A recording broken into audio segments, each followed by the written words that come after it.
खर्च बहुत ज़्यादा होता है। ज़िंदगी के अंदर जितनी भी आमदनी है, वो आमदनी तो बढ़ नहीं रही पर खर्च दिन ब दिन बढ़ता चला जा रहा है। नमस्कार, एक बार फिर से आप सब लोगों का बहुत-बहुत स्वागत है। आज की इस वीडियो के अंदर मैं आपसे शेयर करूँगा वो उपाय जिससे आपकी ज़िंदगी में आमदनी बढ़े और खर्च जो हैं वो कम हो। क्योंकि अगर खर्च एक व्यक्ति अपनी ज़िंदगी के अंदर कंट्रोल कर ले, तो उस व्यक्ति की ज़िंदगी के अंदर बरकत जो है वो पड़नी शुरू हो जाती है और माँ लक्ष्मी का आशीर्वाद हमेशा बना रहता है। खर्च कब-कब बढ़ जाता है, किस-किस वक़्त वास्तु के दृष्टिकोण से खर्च जो है वो बढ़ जाता है। तो खर्च को अगर हम देखते हैं, एक व्यक्ति जब भी कभी सोच के ऐसे प्रभाव के अंदर आ जाता है जहाँ पे उसकी डिसीज़न मेकिंग गलत हो जाती है, तब एक व्यक्ति के खर्च बढ़ जाते हैं। पहला रीज़न वो रहता है। दूसरा, अनवांटेड एंड अनएक्सपेक्टेड जो नुकसान होते हैं, जिसके कारण से भी खर्च जो है बढ़ जाता है। तीसरा, कभी-कभी मेडिसिन्स यानी कि बीमारियाँ कई बार ऐसी लग जाती हैं, उस पे खर्च हो जाता है। चौथा, कई बारी एडिक्शंस ऐसी लग जाती हैं व्यक्ति को, जहाँ पर व्यक्ति खर्च करता चला जाता है। ये कुछ प्रमुख रीज़न हैं जिसके कारण से एक व्यक्ति कहीं न कहीं खर्च से बहुत ज़्यादा परेशान रहता है।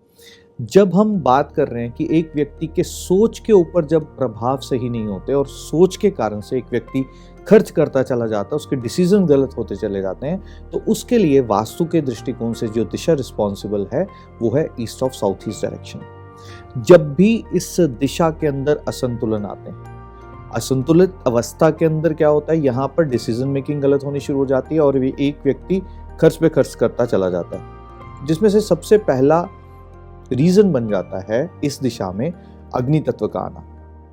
वास्तु की इनकम्प्लीट इंफॉर्मेशन या इनकम्प्लीट नॉलेज होने के कारण से लोगों को ऐसा लगता है कि ये वायु की दिशा है। वायु की दिशा होने के कारण से, क्योंकि अग्नि तत्व उसका चाइल्ड एलिमेंट है, वो इजीली इस दिशा के अंदर अग्नि तत्व को ले आते हैं, जबकि अग्नि तत्व कभी भी नहीं लाना चाहिए। जब भी कभी इस दिशा में अग्नि तत्व आ जाता है, एक व्यक्ति की डिसीजन मेकिंग जो है वो खराब होनी शुरू हो जाती है। डिसीजन मेकिंग खराब होगी, इसका मतलब आपका खर्च जो है वो बढ़ते चले जाएंगे। तो पहले तो यहाँ पे लाल रंग बिल्कुल भी ना हो, इस बात का खास ध्यान रखें ताकि आपका फिजूल खर्च होना बंद हो जाए। अब इस दिशा में आपके खर्च बिल्कुल सटीकता से लगे। जो आप अपनी लाइफ के अंदर डिसीजन चाहते हो लेना, वो डिसीजन आपके लिए फ्रूटफुल हो जाए। इस दिशा के अंदर एक डार्ट गेम, जिसके अंदर डार्ट बिल्कुल सेंटर में केंद्रित हो, इस दिशा के अंदर अगर लगा देते हैं, तो आपकी ज़िंदगी के हर निर्णय ना बिल्कुल सटीकता से लगते चले जाते हैं और आपके डिसीजन आपके लिए फ्रूटफुल होने शुरू हो जाते हैं। पहली बात तो ये रही। दूसरा, जब एक व्यक्ति खर्च करता है तो खर्च किस पे हो जाता है? कई बार व्यक्ति अपनी सेहत को लेकर के परेशान होता है और सेहत के ऊपर या बीमारियां घर के अंदर ऐसी आ जाती है जिसके कारण से घर के अंदर खर्च होता चला जाता है। अब खर्च होता चला जा रहा है, अब बीमारी कहाँ से आ रही है और कहाँ से जाएगी?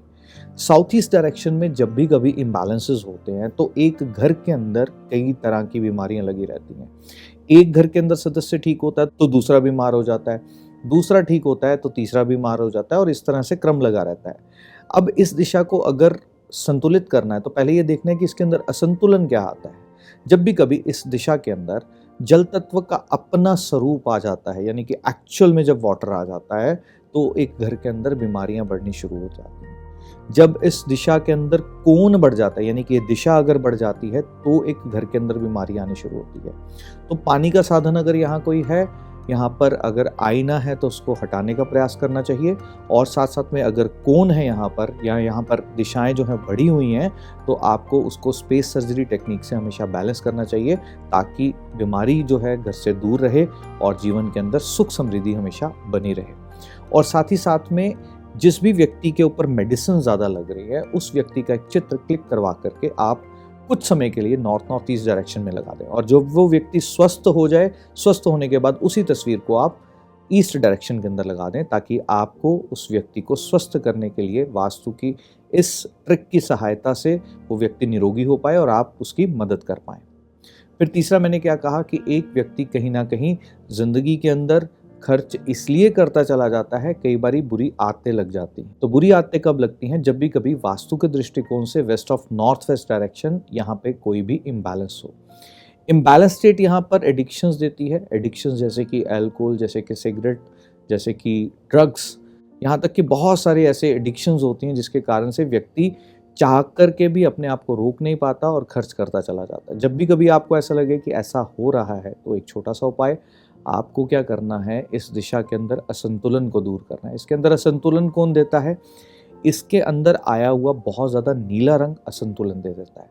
अगेन वास्तु की इनकम्प्लीट नॉलेज होने के कारण से, क्योंकि वास्तु के बारे में वही सुना और लोगों ने उसको वैसे ही प्रिसीव कर लिया, वास्तु की इनकम्प्लीट नॉलेज होने के कारण से लोगों को ऐसा लगता है कि ये स्पेस एलिमेंट है और स्पेस एलिमेंट का चाइल्ड एलिमेंट है वाटर एलिमेंट। लोग कई बार क्या करते हैं, ये दिशा बड़ी हुई हो तो वहाँ पर नीला रंग करा देते हैं और लोगों को ऐसा लगता है कि इसका चाइल्ड एलिमेंट है, यहाँ कोई परेशानी नहीं करेगा। जबकि ये रंग जब यहाँ पे आ जाता है, गहरा नीला रंग जब यहाँ पे आ जाता है, तो क्या करता है, एक व्यक्ति के लाइफ के अंदर उसको एडिक्शंस देने का काम कर देता है। अगर आपके घर में ऐसा है और कोई व्यक्ति या कोई बच्चा ऐसा है जो एडिक्शंस का शिकार है, तो फ़ौरन उसको यहाँ से हटाएं।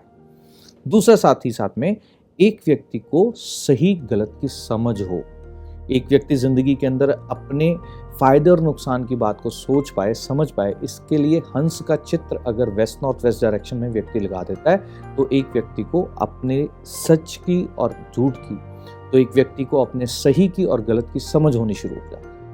तो इस तरह से आप इन चीज़ों से बच सकते हैं अगर आपके घर में भी ये चीज़ें हैं तो बस ये छोटे छोटे से उपाय करके वास्तु की सहायता से आप अपने जीवन के अंदर खर्च स्थान को ठीक कर सकते हैं। ज्योतिष के अनुरूप 12वां भाव होता है कुंडली में जो खर्च का होता है, पर वो एक व्यक्तिगत विषय है। जब तक कुंडली का अध्ययन ना हो, कुंडली के अध्ययन से एग्जैक्ट किस दिशा के अंदर रुकावट है जिसके कारण से ये दिक्कत आ रही है, कौन सा नक्षत्र खराब है, कौन से नक्षत्र का कौन से पदा के अंदर चैलेंजेस जो हैं वो आ रहे हैं और उसको घर के अंदर कैसे देखना है, वो एस्ट्रो वास्तु की लेयर पे देखा जा सकता है। पर प्राइम अगर ये इतनी सी भी करेक्शन कर दी जाए तो एक व्यक्ति की ज़िंदगी के अंदर खर्च कम होने शुरू हो जाते हैं और सेविंग्स बढ़नी शुरू हो जाती हैं और कहीं ना कहीं हम ऐसा कह सकते हैं माँ लक्ष्मी की कृपा जो है वो बननी शुरू हो जाती है। Trinity vastu world beyond vastu हमारा एक फेसबुक का पब्लिक ग्रुप है। अगर आप अभी तक उसका हिस्सा नहीं बने हैं तो लिंक डिस्क्रिप्शन में मिलेगा, आप उसको ज्वाइन कीजिए ताकि मैं आप सब लोगों के बीच में आकर के आप लोगों के लाइव क्वेश्चंस के आंसर जो है वो दे पाऊँ। इंस्टाग्राम पे शॉर्ट्स के माध्यम से, रील्स के माध्यम से छोटी छोटी टिप्स हम अपडेट करते चले जाते हैं। आप अगर उसका हिस्सा बनते हैं तो शॉर्ट्स के माध्यम से, रील्स के माध्यम से छोटी छोटी सी रेमेडीज़ हैं जो करके आप अपने जीवन के अंदर खुशियाँ पा सकते हैं। आज्ञा चाहता हूँ अभी के लिए, तब तक अपना ध्यान रखिए। ईश्वर से, परमपिता परमात्मा से प्रार्थना है कि आपके जीवन के अंदर खुशियाँ बनी रहें। आज्ञा चाहता हूँ तहे दिल से। धन्यवाद।